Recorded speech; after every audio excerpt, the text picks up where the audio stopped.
we can start putting parts back on.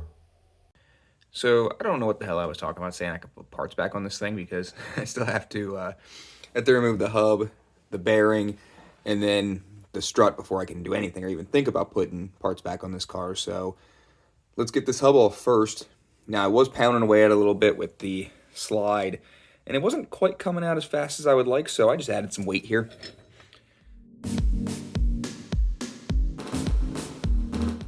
And it's off. Looks like it took part of the bearing with it. Yeah, see that? That's a bearing race right there, which is annoying. That means I got to cut it off. But the wheel hub is out. So let's go get this bearing out. Just going over here. Take a look at it. All right, there's the bearing. You see the balls in it. The race should be there, but it came out with the hub. So there's right here. There's a circlip. You just push those together with special pliers, pull that clip out, and then you got to press the bearing out.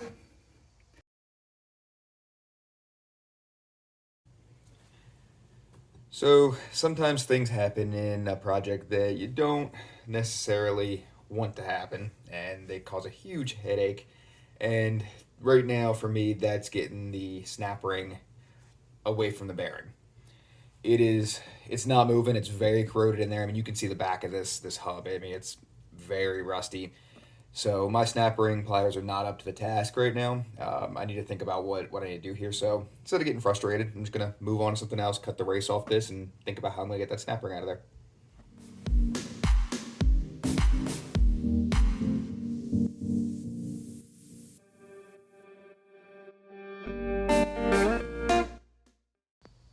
And it's off. Gave me a nice little win because that snap ring was kind of upsetting me. Just cut it down, grabbed a chisel, put it on the concrete, and smacked it, and it cracked in half and slid it right off. You can see it did very minimal damage to the hub here. Should be good. Let's see what we can do with the snap ring now.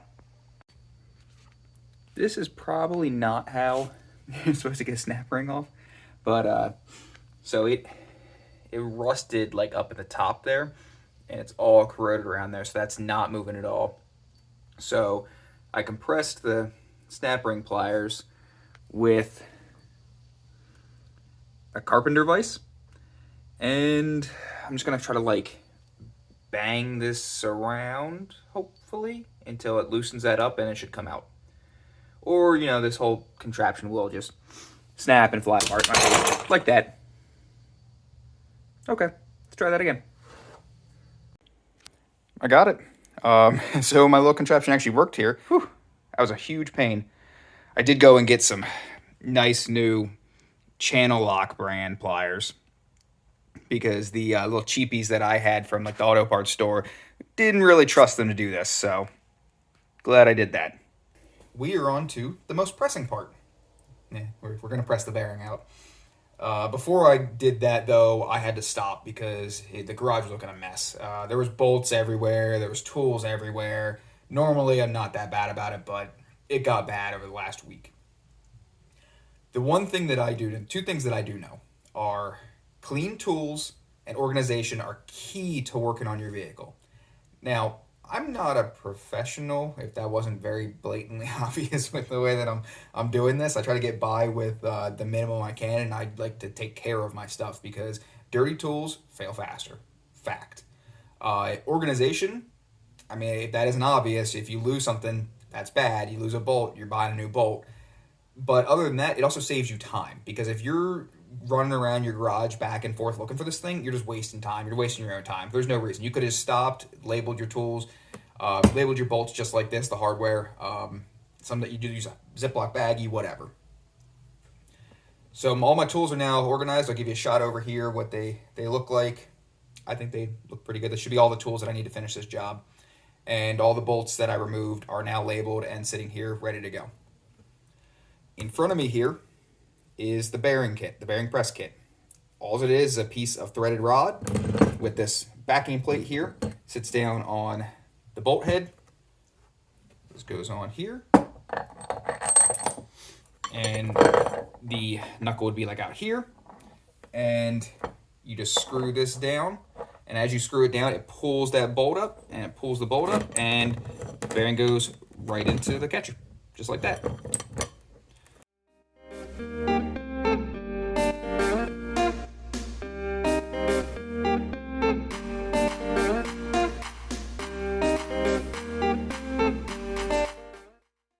So I thought I could do this without getting a torch, but I probably could, but it's a it's a lot of work. So my buddy has the torch. I gotta go get the torch, and I'll just heat up the knuckle, and it should come out like butter after that. So I ran out to get my propane torch, and found out that he pretty much used all of it. So I had to go get another tank. And while I was there getting it, I saw this cool little kit. Let's open it up and get this thing warmed up.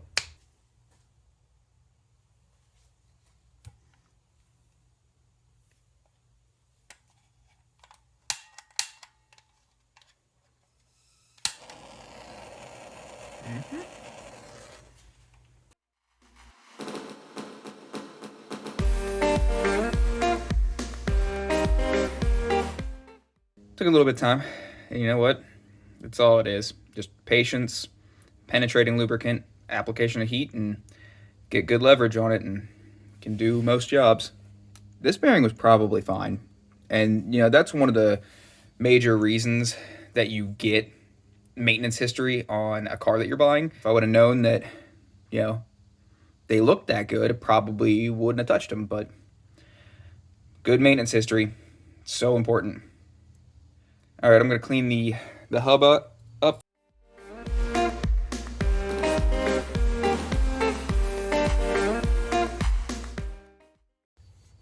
And now a lot cleaner in there. See in there. Outside, definitely scrubbed it down. And in the back, oh yeah, look at that. That was all covered in grease. Very clean now.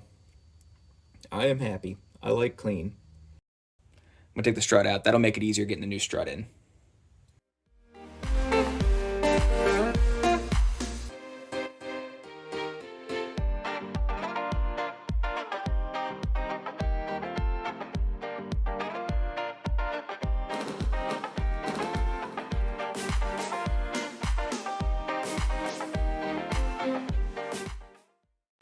And the strut's out.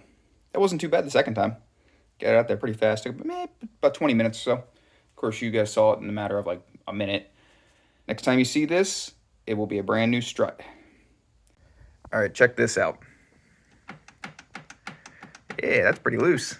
Just some more evidence of the people that worked on this before me and not really putting stuff back together correctly. Oh well, easy fix. Should tighten up the handling actually a little bit. That'll be nice. The strut is back in. Next thing I gotta do, press that bearing back in. I gotta start work on that hub. And we're ready to put the bearing back in. So bearing's right here.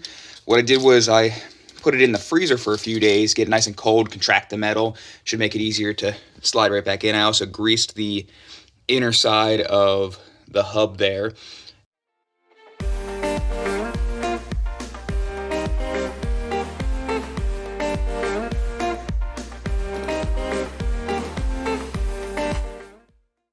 There it is.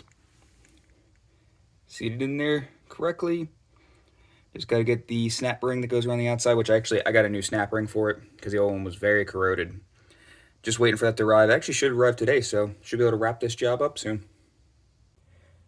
Next thing I'm going to do here is I'm going to clean up this surface around here for that axle carrier and mount the axle carrier back on here because I'm still waiting for that snap ring.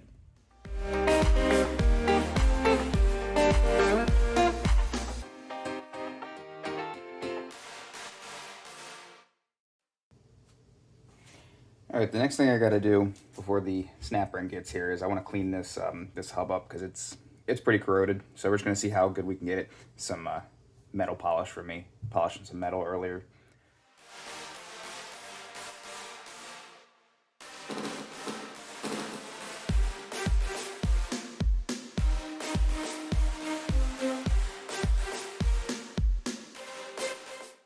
What I'm going to do next is I think I'm going to protect this thing because it's pretty close to, it's attached to the rotor, so it's high heat, and it's just going to rust more. That's just what's going to happen.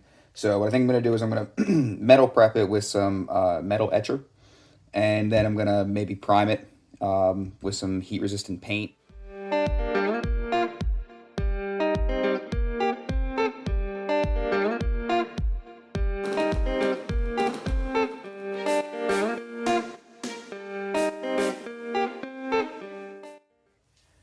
And the metal etching did its work. It wasn't super strong metal etch apparently, but you can see it's starting to, some of the metal started to come through here. It started eating through the rust, especially around the top here. And next I'm gonna throw a rust converting primer on it. And I'm gonna let it dry. Then I'm gonna come back over with some enamel. I gotta go see what enamel paint I got here. Hopefully I got something good.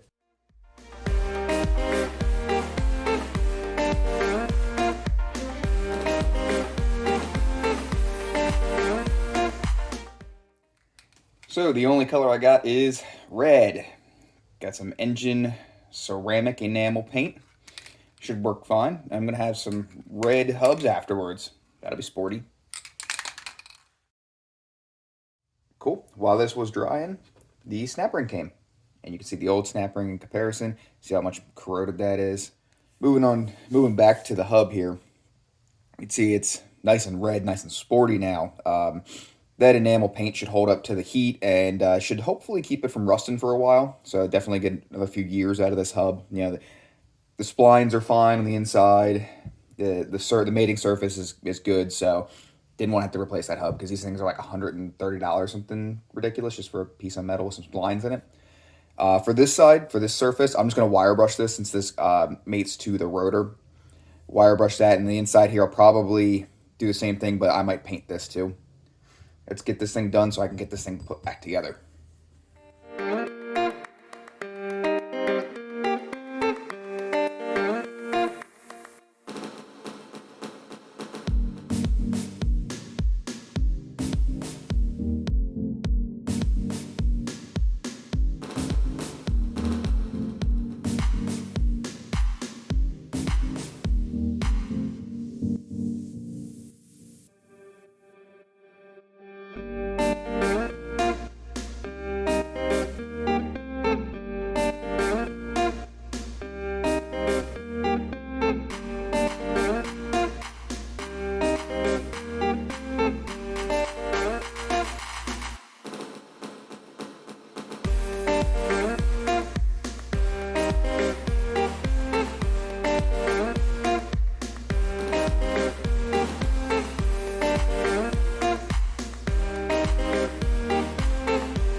Here we go.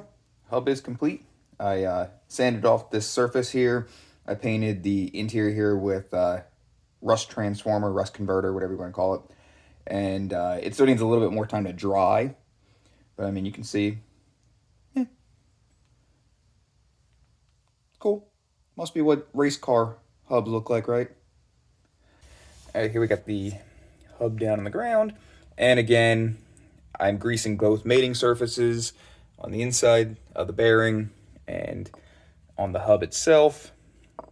And what I'm going to do is I'm just going to put the hub in, and I'm just going to tap it in just slightly, and then I'm going to get the press kit and press it in.